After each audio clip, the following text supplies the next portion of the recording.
Dans l'évangile d'aujourd'hui, Jésus accomplit un miracle impressionnant. Il guérit le fils paralysé d'un fonctionnaire du roi. Mais cet évangile va bien au-delà d'un miracle. Il nous révèle comment la foi grandit en nous, et cela est quelque chose de profond.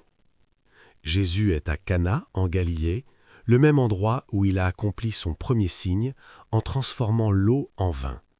Là, un homme s'approche, un père angoissé, au cœur affligé. Son fils est malade, au bord de la mort. Il demande de l'aide à Jésus, mais sa foi est encore petite. C'est une foi initiale, une foi qui commence à peine, comme une flamme faible qui a encore besoin de grandir. Et alors, quelque chose d'étrange se produit. Jésus répond d'une manière qui semble dure. « Si vous ne voyez pas de signes et de prodiges, vous ne croyez pas. » C'est comme si Jésus mettait cette foi à l'épreuve, testait le cœur de cet homme. Mais le Père ne renonce pas, il insiste.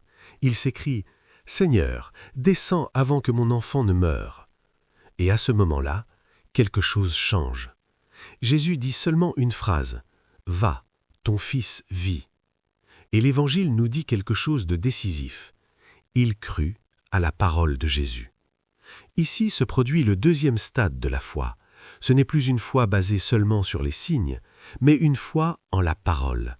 Il n'a pas vu le miracle, il n'a pas eu de preuve, mais il a fait confiance.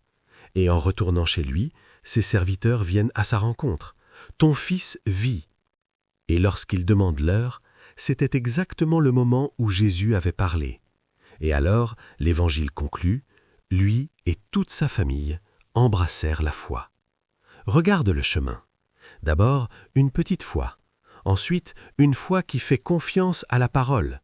Et enfin, une foi pleine. Mes frères, c'est aussi notre chemin. La foi ne naît pas prête, elle grandit. Elle commence par des signes, par des expériences. Mais Dieu veut nous conduire plus loin. Il permet des épreuves, des silences, des moments où il semble qu'il ne répond pas.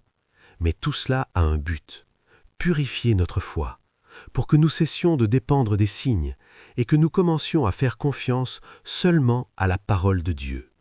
Comme le dit l'Écriture, le juste vivra par la foi, et cette foi doit grandir jour après jour, jusqu'à se transformer en amour.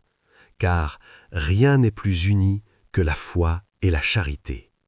Quand la foi mûrit, elle enflamme le cœur et fait naître le véritable amour.